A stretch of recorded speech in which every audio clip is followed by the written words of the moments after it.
Hi friends, ఇక ఇందు అయితే కిచెన్లో వంట చేస్తూ ఉంటుంది. ఇక అప్పుడు అపర్ణాదేవి వచ్చి, ఏంటే ఇందాక రేఖ వాళ్ళతో అలా చెప్పావు, పూజ చేయడానికి ఒప్పుకున్నావేంటి? వరలక్ష్మి వ్రతం అంటే ఏమనుకున్నావు? అలా అమ్మవారితో ఆటలు ఆడకూడదు.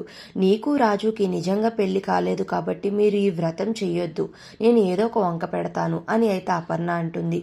లేదు అమ్మమ్మ, లేదు నానమ్మ, నేను ఈ వ్రతం చేస్తాను. ఎందుకంటే పెళ్లి కాలేని వాళ్ళు కూడా ఈ వ్రతం చేయొచ్చు కదా. నేను భావే నా భర్తగా రావాలి అని ఊహించుకుని ఈ వ్రతం చేస్తాను అని అయితే ఇందు చెప్తూ ఉంటుంది. ఆ మాటలు విని అపర్ణాదేవి షాక్ అయిపోతూ, ఏంటే రాజు నీ భర్తగా రావాలని వ్రతం చేయడం ఏంటి అని అడుగుతుంది. అవును అమ్మమ్మ, ఎప్పుడైతే బావ మనందరి కోసం వాళ్ళ తల్లిదండ్రులను వదులుకొని ఇక్కడికి వచ్చాడో అప్పుడే బావ మీద నాకు ఇష్టం మొదలైంది. అందుకే బావే నా భర్తగా రావాలని ఆ అమ్మవారిని వేడుకుంటూ ఈ పూజ చేస్తాను అని అయితే ఇందు అంటూ ఉంటుంది.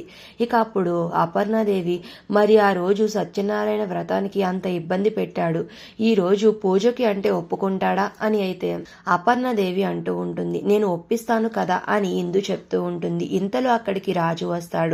నీతో మాట్లాడాలి, ఒక్కసారి పైకి రా అని అయితే రాజుని ఇందు అయితే పైకి తీసుకువెళ్తుంది.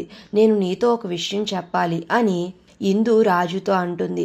అవును, నేను కూడా నీకు ఒక విషయం చెప్పాలి అని రాజు అంటాడు. ముందు నువ్వు చెప్పు అని వాళ్ళిద్దరూ కాసేపు గొడవలాడుకుంటూ ఉంటారు. తరువాత అయితే ఇందు రేపు పూజ ఉంది అని అయితే పూజ గురించి చెప్తూ ఉంటుంది. ఇక రాజు అయితే తను చెప్పాలా వద్దా అని టెన్షన్ పడిపోతూ ఉంటాడు.